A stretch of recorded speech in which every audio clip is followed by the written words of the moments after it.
कृष्ण।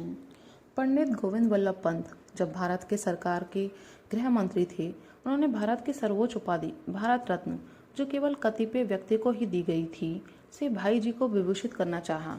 वे गोरखपुर पधारे और भाई जी जब उनसे मिलने गए तो वे बड़ी आत्मीयतापूर्ण बातें करते हुए बोले कि इस कागज पर स्वीकृति कर दीजिए, मैं इसे भारत सरकार के पास भेज रहा हूँ। कागज में भारत रत्न की उपाधि प्रदान करने का प्रस्ताव था। भाई जी तो देखते ही सकुचा गए और उनके हृदय की व्यथा को पंत जी समझ गए और बोले, हम आपकी भावनाओं का आदर करेंगे।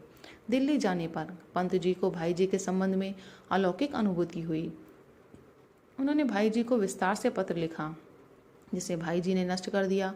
भाई जी का उत्तर नीचे दिया जा रहा है। माननीय श्री पंत जी, सादर प्रणाम। आपका कृपा पत्र मिला, आप सकुशल दिल्ली पहुंच गए, ये आनंद की बात है। आपके इस नए ढंग के पत्र को पढ़कर बड़ा आश्चर्य हो रहा है। पता नहीं भगवान के मंगलमय विधान से क्या होने वाला है। आपने जो स्वप्न तथा प्रत्यक्ष चमत्कार देखने की बात लिखी है, वह मेरी समझ में तो आई नहीं।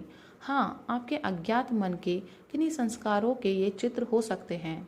मेरे बाबत आपने जो कुछ देखा लिखा, उसके संबंध में तो इतना ही कह सकता हूँ कि मैं न योगी हूँ, न सिद्ध महापुरुष हूँ, न पहुँचा हुआ महात्मा हूँ, न किसी को दिव्य दर्शन देकर कृतार्थ करने की या वरदान देने की ही मुझ में शक्ति है।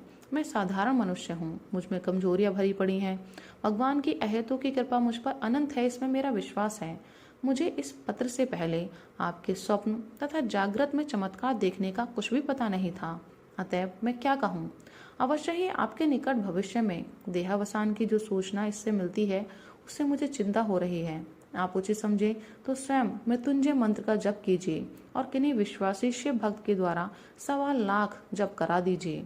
मैं ये जानता हूँ कि आप आस्तिक हैं, भगवान में और शास्त्र में आपका विश्वास है। आपने लिखा, जवाहरलाल भी ऊपर से कुछ भी कहें आस्तिक हैं, सो ठीक है, उनके बारे में मैं भी यही मानता हूँ।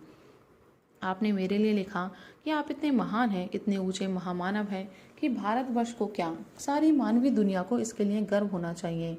मैं आपके स्वरूप के महत्व को ना समझकर ही आपको भारत रत्न की उपाधि देकर सम्मानित करना चाहता था। आपने इसे स्वीकार नहीं किया, यह बहुत अच्छा किया। आप इस उपाधि से बहुत बहुत ऊंचे स्तर पर हैं। मैं तो आपको हृदय से नमस्कार करता हूँ।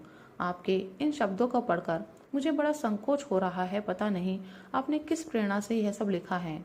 मेरे तो आप सदा ही पूज्य हैं। मैं जैसा पहले था वैसा ही अब हूँ, जरा भी नहीं बदला हूँ।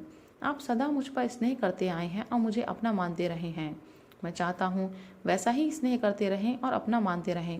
मैं आपकी श्रद्धा नहीं चाहता, कृपा और प्रीति चाहता हूँ, स्नेह चाहता हूँ। मेरे लायक कोई सेवा हो तो लिखें। आपके आदेश अनुसार पत्र जला दिया है। आप भी मेरे इस पत्र को गुप्त ही रखिएगा। शेष भगवत कृपा।